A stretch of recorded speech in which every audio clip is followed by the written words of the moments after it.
സന്ധ്യാനേരത്തെ ആകാശം ചോര ചുവപ്പണിഞ്ഞിരുന്നു. തിരുവനന്തപുരത്തെ മ്യൂസിയം പാർക്കിൽ ജനത്തിരക്ക് കുറഞ്ഞു വരുന്നു. ഓഫീസ് കഴിഞ്ഞ് ലാപ്ടോപ്പ് ബാഗും തോളിലിട്ട് അഞ്ജലി നടന്നത് തന്റെ സ്കൂട്ടർ പാർക്ക് ചെയ്തിരിക്കുന്ന ഇടത്തേക്കായിരുന്നു. ഒരു IT കമ്പനിയിലെ സീനിയർ സോഫ്റ്റ്വെയർ എഞ്ചിനീയറായ അവൾക്ക് എന്നും വൈകുന്നേരത്തെ ഈ ഏകാന്ത യാത്രകൾ പ്രിയപ്പെട്ടതായിരുന്നു. എന്നാൽ അന്ന് പാർക്കിന്റെ പിൻഭാഗത്തെ മരക്കൂട്ടങ്ങൾക്കിടയിൽ നിന്ന് കേട്ട ഒരു നിലവിളി അവളെ തടഞ്ഞു നിർത്തി. വേണ്ട, പ്ലീസ് എന്നെ വിടൂ. ഒരു പെൺകുട്ടിയുടെ ദയനീയമായ കരച്ചിൽ. അഞ്ജലി അങ്ങോട്ട് ഓടിച്ചെന്നു. അവിടെ 4-5 ഗുണ്ടകൾ ഒരു പെൺകുട്ടിയെ വളഞ്ഞിരിക്കുന്നു. കൂട്ടത്തിൽ കാമുകനെന്ന് തോന്നിപ്പിക്കുന്ന ഒരാൾ അവളുടെ കയ്യിൽ ബലമായി പിടിച്ചിരിക്കുന്നു. എടാ, വിടടാ അവളെ. അഞ്ജലിയുടെ ശബ്ദം ആ പാർക്കിന്റെ നിശബ്ദതയെ ഭേദിച്ചു. ഗുണ്ടാ നേതാവെന്ന് തോന്നിപ്പിക്കുന്ന ഷിബു ചിരിച്ചു. ഓ, പുതിയൊരു നടി വന്നല്ലോ. മോളെ, ഇത് കുടുംബകാര്യമാ. നീ നിന്റെ വഴിക്ക് പോയിക്കോ. അഞ്ജലി പിന്മാറിയില്ല. അവളുടെ കണ്ണുകളിൽ നിശ്ചയദാർഢ്യം ജ്വലിച്ചു. കളരി അഭ്യസിച്ചിട്ടുള്ള അഞ്ജലിക്ക് ഭയം തോന്നിയില്ല. പെൺകുട്ടിയെ രക്ഷിക്കാനുള്ള ശ്രമത്തിൽ അവൾ ഷിബുവിന്റെ കരണക്കുറ്റി നോക്കി ഒന്ന് കൊടുത്തു. അപ്രതീക്ഷിതമായി കിട്ടിയ പ്രഹരത്തിൽ അവൻ പിന്നോട്ടാഞ്ഞു. ആ തക്കത്തിന് അവൾ ആ പെൺകുട്ടിയെ അവിടെ നിന്ന് മോചിപ്പിച്ചു. ഓടിക്കോ, അവൾ അലറി. അവിടെ നടന്നത് വലിയൊരു പോരാട്ടമായിരുന്നു. അഞ്ജലി ഒറ്റയ്ക്ക് അവരെ നേരിട്ടു. അപ്പോഴേക്കും സെക്യൂരിറ്റി ജീവനക്കാരും നാട്ടുകാരും ഓടിയെത്തി. ഗുണ്ടകൾ സ്ഥലം വിട്ടു. താൻ രക്ഷിച്ച കാവ്യ എന്ന പെൺകുട്ടി വിറച്ചുകൊണ്ട് അഞ്ജലിയെ കെട്ടിപ്പിടിച്ചു. ആ നിമിഷമാണ് കാവ്യയുടെ സഹോദരൻ അർജുൻ അവിടേക്ക് പാഞ്ഞെത്തിയത്. തന്റെ സഹോദരിയുടെ ജീവൻ രക്ഷിച്ച ആ പെൺകുട്ടിയെ അർജുൻ അത്ഭുതത്തോടെ നോക്കി നിന്നു. പാർക്കിലെ ആ സംഭവത്തിന് ശേഷം ദിവസങ്ങൾ വേഗത്തിൽ കടന്നുപോയി. കാവ്യയും അഞ്ജലിയും തമ്മിലുള്ള സൗഹൃദം ഒരു സഹോദരബന്ധമായി വളർന്നു. കാവ്യയുടെ വീട്ടിലെ നിത്യ സന്ദർശകയായി അഞ്ജലി മാറി. അവിടെ വെച്ചാണ് അവൾ അർജുനെ കൂടുതൽ അറിഞ്ഞത്. ഒരു ആർക്കിടെക്റ്റായ അർജുന്റെ ഗൗരവത്തിന് പിന്നിൽ കടൽ പോലെ അലതല്ലുന്ന സ്നേഹമുണ്ടെന്ന് അവൾ തിരിച്ചറിഞ്ഞു. അഞ്ജലിയുടെ തൻ്റെ ഇടവും അവൾ ഉള്ളിലൊളിപ്പിച്ച ആർദ്രതയും അർജുന്റെ ഹൃദയത്തിൽ പുതിയൊരു തന്ത്രി ഉണർത്തിയിരുന്നു. എന്നാൽ പകയുടെ കനലുകൾ അണങ്ങിയിരുന്നില്ല. പാർക്കിൽ വെച്ച് തനിക്ക് കിട്ടിയ അടിയും അപമാനവും ഷിബുവിൻ്റെ ഉള്ളിൽ ഒരു വിഷപ്പാമ്പിനെ പോലെ ചീറ്റിക്കൊണ്ടിരുന്നു. അതൊരു ശനിയാഴ്ചയായിരുന്നു. കമ്പനിയിലെ പുതിയ പ്രൊജക്റ്റിന്റെ ഡെഡ്ലൈൻ തീർക്കാൻ അഞ്ജലി രാത്രി വൈകുവോളം ഓഫീസിലിരുന്നു. രാത്രി 10 മണി കഴിഞ്ഞിട്ടും പണി തീരാത്തതിനാൽ അവൾ ക്യാബ് വിളിക്കാതെ തന്റെ സ്കൂട്ടറിൽ തന്നെ വീട്ടിലേക്ക് തിരിക്കാൻ തീരുമാനിച്ചു. ആകാശത്ത് കാർമേഘങ്ങൾ ഉരുണ്ടുകൂടുന്നുണ്ടായിരുന്നു. റോഡുകൾ വിജനമായിരുന്നു. നഗരത്തിന്റെ തിരക്കുകളിൽ നിന്ന് മാറി ഉൾനാടൻ റോഡിലൂടെ പോകുമ്പോൾ തെരുവുവിളക്കുകൾ അന്ന് കത്തുന്നില്ലായിരുന്നു. ഫോണെടുത്ത് അർജുന് വിളിക്കാൻ തുടങ്ങിയ അഞ്ജലിക്ക് മുന്നിൽ പെട്ടെന്ന് 2 ബൈക്കുകൾ ഇരച്ചെത്തി. ഹെഡ്ലൈറ്റിന്റെ പ്രകാശത്തിൽ അവൾ ആ മുഖങ്ങൾ കണ്ടു. ഷിബുവും അവന്റെ ഗുണ്ടകളും. എങ്ങോട്ടാടി ഇത്ര ധൃതിയിൽ? ഷിബു ബൈക്കിൽ നിന്നിറങ്ങി അവളുടെ മുന്നിൽ വന്നു നിന്നു. അവന്റെ കയ്യിൽ ഒരു ഇരുമ്പ് തണ്ടുണ്ടായിരുന്നു. ഷിബു, വഴിയിൽ നിന്ന് മാറണം, അഞ്ജലി ധൈര്യം സംഭരിച്ച് പറഞ്ഞു. അന്ന് നീ എല്ലാവരുടെയും മുന്നിൽ വെച്ചല്ലേ എന്നെ അടിച്ചത്? അതിന്റെ പലിശയും കൂട്ടുപലിശയും ഇന്ന് ഞാൻ തീർക്കും. അവർ 5 പേർ അവളെ വളഞ്ഞു. അഞ്ജലി പൊരുതാതിരുന്നില്ല. കളരിയിലെ ചുവടുകൾ അവൾ പുറത്തെടുത്തു. 2 പേരെ അവൾ തറ പറ്റിച്ചു. എന്നാൽ പിന്നിൽ നിന്ന് ഷിബുവിന്റെ കൂട്ടാളികളിൽ ഒരാൾ അവളുടെ തലയ്ക്ക് വടികൊണ്ടടിച്ചു. ബോധം മറിയുന്ന വേദനയോടെ അവൾ താഴേക്ക് വീണു. നിലത്ത് വീണ് കിടന്ന അഞ്ജലിയെ അവർ ക്രൂരമായി മർദ്ദിച്ചു. ഷിബുവിന്റെ കയ്യിൽ ഇരുമ്പുവടി ആഞ്ഞു പതിച്ചത് അവളുടെ നട്ടെല്ലിന്റെ ഭാഗത്തായിരുന്നു.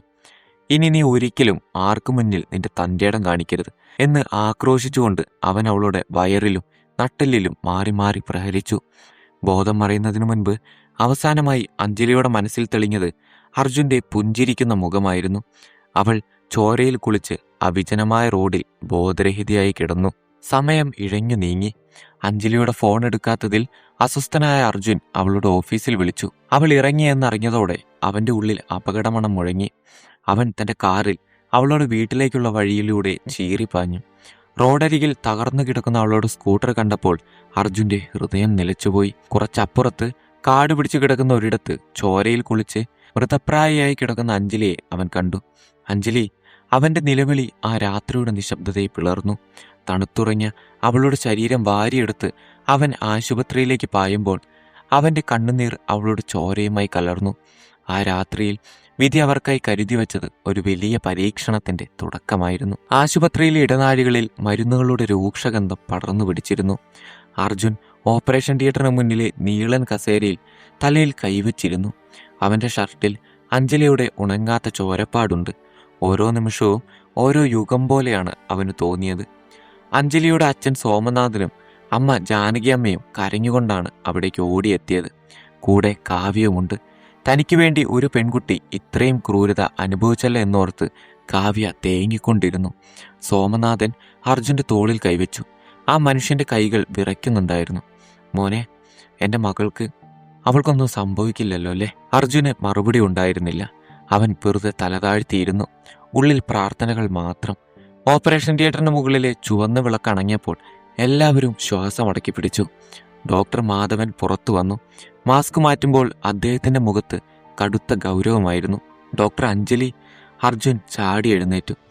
ജീവൻ അപകടാവസ്ഥ തരണം ചെയ്തു, പക്ഷേ ബോധം വരാൻ സമയമെടുക്കും.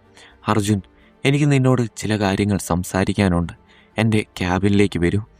ഡോക്ടറുടെ ആ വിളി അർജുൻ്റെ ഉള്ളിൽ ഭീതി നിറച്ചു. ക്യാബിനിലെ AC തണുപ്പിലും അർജുൻ വിയർത്തു. ഡോക്ടർ ചില എക്സ്റേകളും സ്കാൻ റിപ്പോർട്ടുകളും അർജുന് മുന്നിൽ നിരത്തി. അർജുൻ, ആക്രമണം നടന്ന രീതി വളരെ ഭീകരമാണ്. അവളുടെ നട്ടെല്ലിന് സാരമായി പരിക്കുണ്ട്. അത് ഞങ്ങൾ ശരിയാക്കി. പക്ഷേ ഡോക്ടർ ഒന്ന് നിർത്തി. അർജുനെ ഉറ്റുനോക്കി.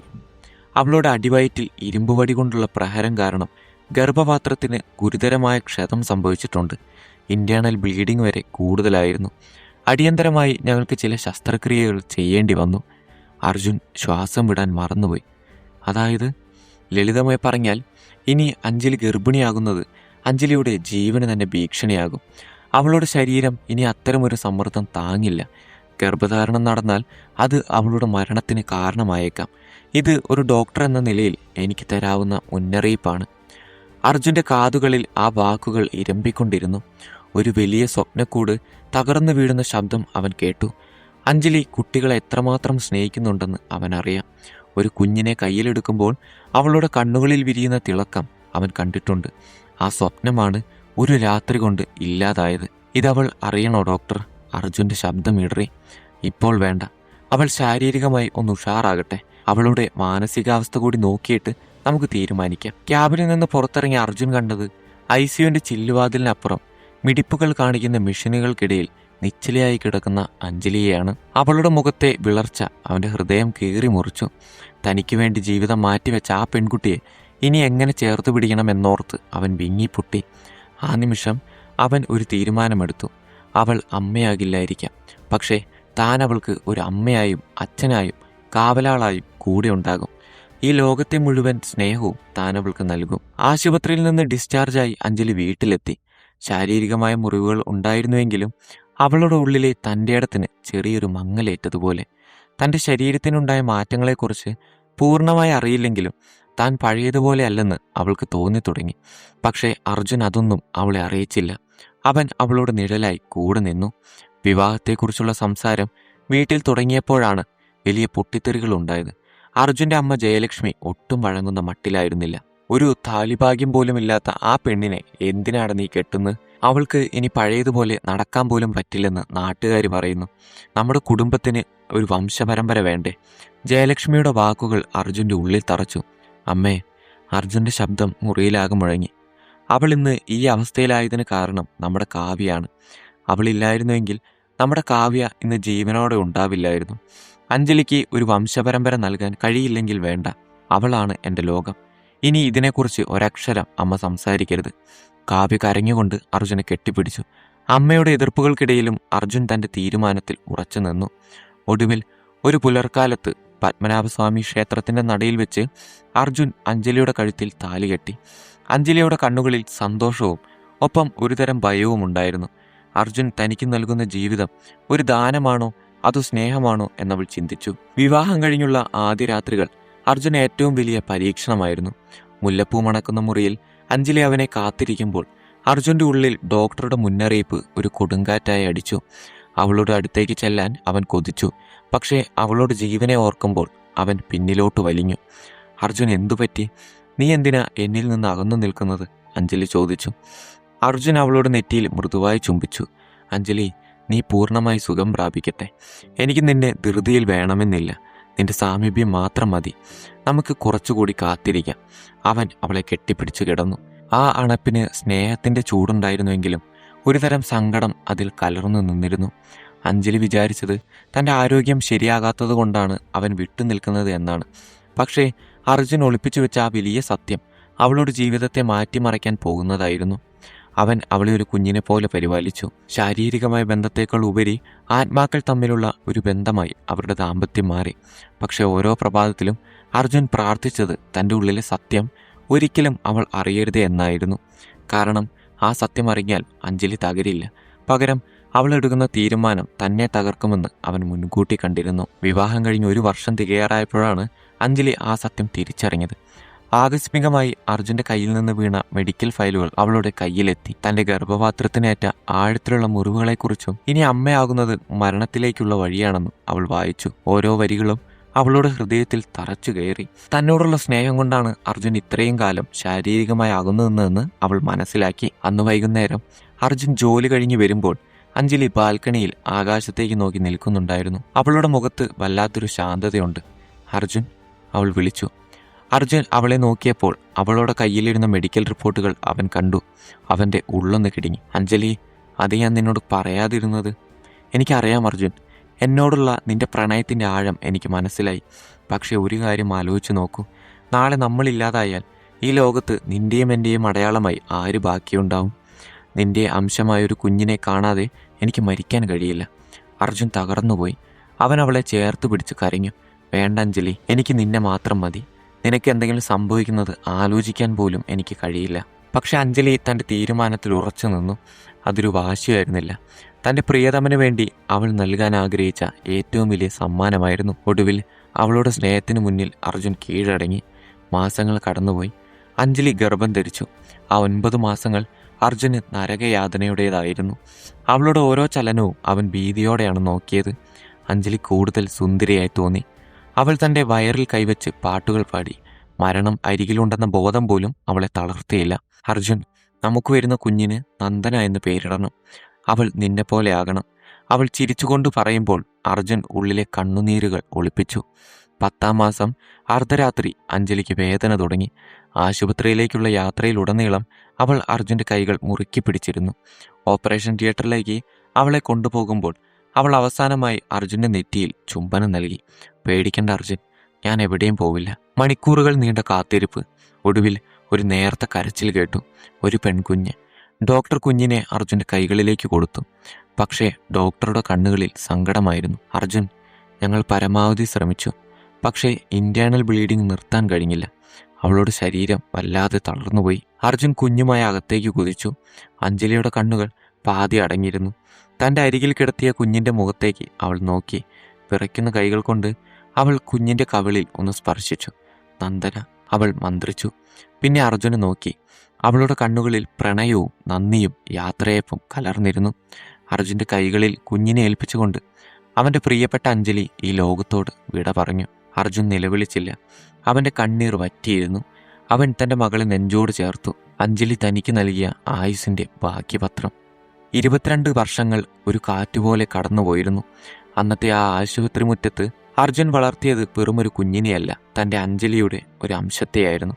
ഇന്ന് നന്ദനയുടെ വിവാഹ ദിനമാണ്. വീടാകെ മുല്ലപ്പൂവിൻ്റെയും ചന്ദനത്തിരിയുടെയും സുഗന്ധം നിറഞ്ഞിരുന്നു.